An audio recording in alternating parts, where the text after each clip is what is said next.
Halo semuanya, kenalin aku Oktaviani Rizky Wahyuningtyas. Di sini aku bakal ngebahas tentang penyakit paru obstruktif kronik. Nah, yang pertama kita ke definisi dari PPOK.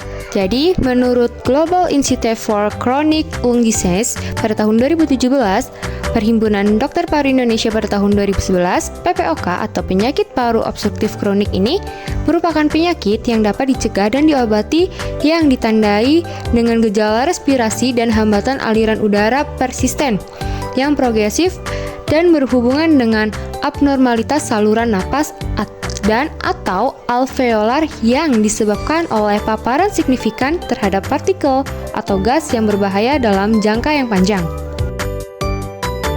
Selanjutnya ada etiologi. PPOK biasanya disebabkan oleh paparan partikel atau gas berbahaya dalam jangka waktu yang panjang. Penyebab paling umum di dunia yaitu merokok. Lalu yang kedua ada kelainan genetik yang terjadi karena defisiensi alfa-1 antitrypsin yang merupakan penyebab utama emfisema pada pasien bukan perokok dan secara signifikan meningkatkan kerentanan terhadap penyakit pada perokok. Selanjutnya ada penyebab lainnya yaitu dari polusi udara, pembakaran bahan bakar, biomasa dalam ruangan, dan paparan debu. Lalu ada zat kimia dan asap di tempat kerja. Nah, selanjutnya kita ke patofisiologi dari penyakit paru obstruktif kronik atau PPOK. Penyakit paru obstruktif kronik atau PPOK adalah gangguan pernafasan akibat peradangan dari paparan asap rokok atau polusi udara. Hal ini menyebabkan kerusakan elastisitas paru, penyempitan saluran napas, dan udara yang terperangkap. Gejala utamanya meliputi sesak napas, batuk, dan sputum yang berlebih. Jika PPOK tidak ditangani, hipersekresi mukus dapat memicu infeksi dan memperburuk kondisi pasien. Oke, lanjut ke manifestasi klinis. Menurut Global Institute for Chronic Obstructive Lung Disease pada tahun 2020, tanda dan gejala yang timbul pada penyakit paru obstruktif kronik atau PPOK adalah: pertama, sesak nafas atau dyspnea. Kedua, ada batuk kronis. 3. Produksi sputum yang berlebih. 4. Kelelahan.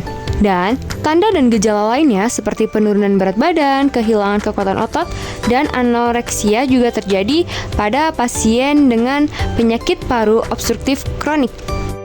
Selanjutnya, pemeriksaan diagnostik. Menurut Somantri tahun 2009 antara lain, yang pertama ada chest X-ray atau ronsen toraks atau ronsen dada.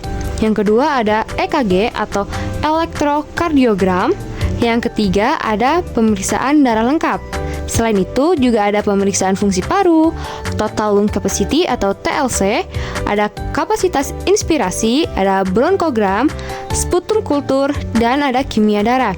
Dan selain itu masih banyak pemeriksaan diagnostik lainnya yang bisa kita lakukan untuk menunjang penyakit PPOK ini. Yang terakhir ada komplikasi. Komplikasi yang dapat terjadi pada pasien penyakit paru obstruktif kronik atau PPOK sebagai berikut. Yang pertama ada infeksi saluran nafas. Yang kedua, bisa terjadinya pneumotoraks spontan. Yang ketiga, jadinya sesak nafas atau dyspnea. Keempat, terjadinya hipoksemia. Kelima, jadinya asidosis respiratori. Keenam, terjadinya gagal nafas. Ketujuh, terjadinya cor pulmonal. Yang kedelapan, terjadinya kardiadistimia. Dan yang kesembilan, terjadinya edema paru.